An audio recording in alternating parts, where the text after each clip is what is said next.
Welcome to Sethu Chitra kitchen. வீட்டிலே குழம்பு மிளகாய் தூள் எப்படி அரைப்பது அப்படின்ற வீடியோ தான் இது. இந்த வீடியோவை ஸ்கிப் பண்ணாமல் பாருங்கள். இதில் போகிற இன்க்ரீடியன்ஸோடைய அளவுகள்லாம் நான் கிளியராக சொல்லியிருக்கேன். இதுக்கு வந்து 1 கிலோ மிளகாய், 1 கிலோ தனியா எடுத்திருக்கேன். இதை வந்து வெயிலில் நான் காய வைக்க போகிறேன். இதை நல்லா வெயிலில் காய வச்சிட்ருக்கேன்.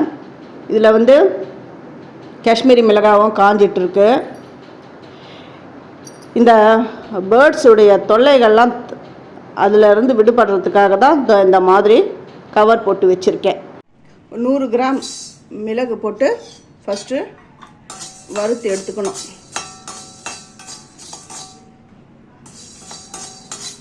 சிறு தீயில் இதை வறுக்கணும். நல்லா கிறிஸ்பாக ஆகிற அளவுக்கு இதை வறுத்துக்கணும். ஏற்கனவே மிளகா தனியா நல்லா காஞ்சிட்டு இருக்கு. 1 கிலோ மிளகா, 1 கிலோ தனியா, அதுக்கு வந்து 100 கிராம் மிளகு.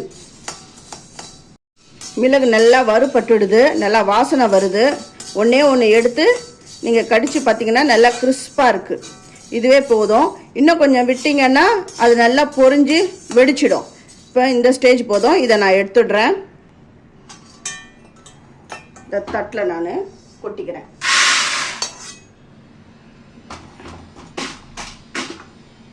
இப்போ அடுத்தது ஜீரகம்.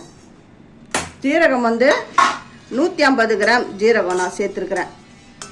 100 கிராம் வந்து மிளகு, 150 கிராம் ஜீரகம். இது சீக்கிரமாக இது வந்து வறுபட்டுடும், அந்த ஹீட் ஆகிடும். ஏன்னா ஆல்ரெடி நம்ம வந்து மிளகை வறுத்து அந்த ஹீட்டில் தான் இருக்கும் இந்த கடாய். அதுவும் இல்லாமல் இது வந்து ரொம்ப குட்டி குட்டியாக இருக்குது பாருங்கள் இதோடைய சைஸில். அதனால் இது சீக்கிரமாக வறுபட்டுடும்.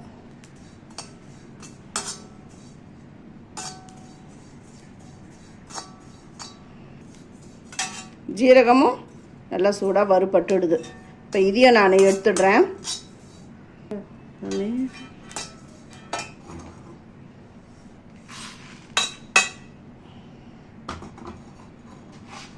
அடுத்தது வந்து வெந்தயம். வெந்தயம் வந்து ரொம்ப போடாதீங்க, கொஞ்சமாக போடுங்க. ஏன்னா இது கசப்பு எடுத்துடும். அதனால் இது வந்து நான் ஒரு 2 ஸ்பூனுக்கு தான் நான் சேர்த்துருக்கேன். இது வந்து சீக்கிரமாக இதுவும் பொரிஞ்சிடும். அந்த பாருங்கள் பொரிஞ்சு அந்த ரெட் கலரில், அந்த ப்ரௌன் கலரில் வந்துடுது. இதையும் நான் எடுத்துடுறேன்.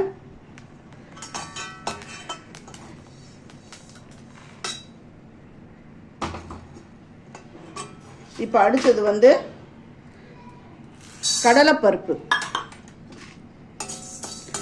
அது ஒரு 100 கிராம் சேர்க்குறேன்.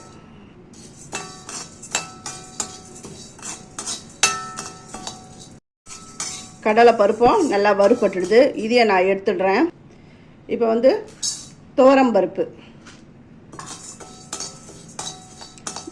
நல்லா அது ஒன்று எடுத்து நீங்கள் கடிச்சிங்கன்னா நல்லா கிறிஸ்பாக வரணும். அந்த அளவுக்கு வறுபடணும், நிறமும் மாறக்கூடாது.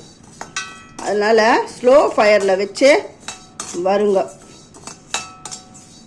இந்த அயன் கடாய் அது இருந்தால் நல்லா பெஸ்ட்டு. துவரம்பருப்பும் நல்லா வறுபட்டுடுது. இதையும் நான் எடுத்துடுறேன். கடுகு இது போட்ட உடனே பொரிஞ்சிடும். இதுக்கு மேலே வறுத்திங்கன்னா நல்லா பொரிஞ்சு வெளியில் ஓடிடும். இதுவே போதும். இந்த பாருங்க போட்ட இது நல்லா அது கலர் வந்துடுதா, இதுவே போதும். இப்போ நான் இதை எடுத்துடுறேன். அதுக்கப்புறம் ஒரு கைப்பிடி கருவேப்பிலை.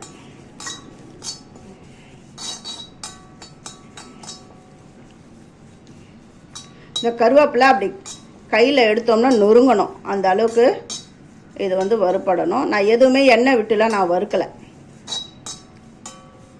இந்த மாதிரி நீங்கள் என்ன பண்ணுங்கள், மிளகா தனியாக முதல்லையே அரைச்சி வச்சுடுங்க.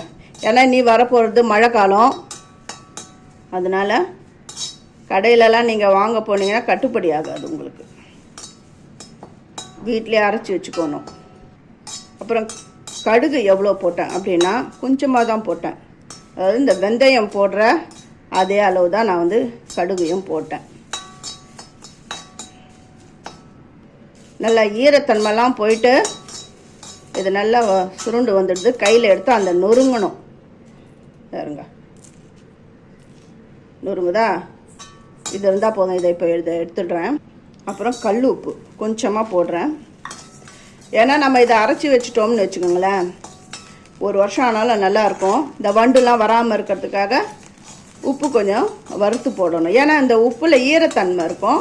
அதேமாதிரி கருவேப்பிலை வந்து பச்சை கருவேப்பிலை போடக்கூடாது. அந்த ஈரத்தன்மை இருந்ததுன்னா அந்த மிளகாத்தூள் வந்து நல்லா இருக்காது.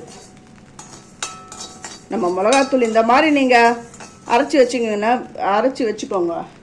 அது 1 வருஷம் ஆனாலும் நல்லாயிருக்கும். பாருங்க, ஈரத்தன்மை போயிடுது. இப்போ இதையும் நான் எடுத்துடுறேன். அப்புறம் மஞ்சள் அந்த ஹீட்லேயே கொஞ்சம் அடி ஃப்ரை ஆகட்டும். பாருங்க, இந்த மஞ்சள் வந்து ஆல்ரெடி காஞ்ச மஞ்சள் தான். இது வெயிலில் நான் நல்லா காய வச்சுட்டேன். இதை பாருங்கள் எப்படி உடையுது பார்த்தீங்களா? சும்மா அந்த ஹீட் இருக்கிறதுனால இந்த மஞ்சள் இதில் நான் போடுறேன். அப்புறம் இந்த ட்ரை ஜிஞ்சர், இந்த சுக்கு பொடியும் போடுவோம். பாருங்க, இது எல்லாமே காஞ்சது தான். இதெல்லாம் ஏற்கனவே நான் வந்து வெயிலில் போட்டு நான் நல்லா காய வச்சுட்டேன். இந்த காஞ்ச இஞ்சி வந்து, அதாவது சுக்கு, இது வந்து நல்ல ஜீரணத்துக்கு நல்லது. இது வந்து நல்லா ஆறணும். இந்த மிளகாலாம் காஞ்சிடுது. எப்படி காஞ்சிடுதுன்னு பாருங்கள். இதை பாருங்கள், நல்லா கிறிஸ்பாக வந்துக்குது பாருங்கள். இப்படி ஆட்டினா அந்த அந்த விதையோடைய சத்தம் கேட்கணும் பாருங்க. இந்த அளவுக்கு நல்லா கிறிஸ்பாக காயணும். மிளகாய் தனியா காஞ்சிடுது. அதில் போட போகிற அந்த பொருட்கள் எல்லாத்தையும் நான் வறுத்தும் எடுத்துட்டேன். இப்போ வந்து மிஷினில் கொடுத்து நான் அரைச்சி எடுத்துன்னு வந்துடுறேன். நான் மிக்ஸி ஜார்லேயே ஆல்ரெடி குழம்பு மிளகாய் தூள், அதாவது கொஞ்சமாக பண்ணுறதுக்கு கூட நான் அதை வந்து செஞ்சு காமிச்சிருக்கிறேன். இப்போ நான் அதிகமாக இருக்கிறதுனால மிக்ஸியில் அரைக்க முடியாது. இதை நான் மிஷினில் கொடுத்து அரைச்சி எடுத்துகிட்டு வரேன். அரைச்சி எடுத்துன்னு வந்துட்டேன். இதை பாருங்கள்.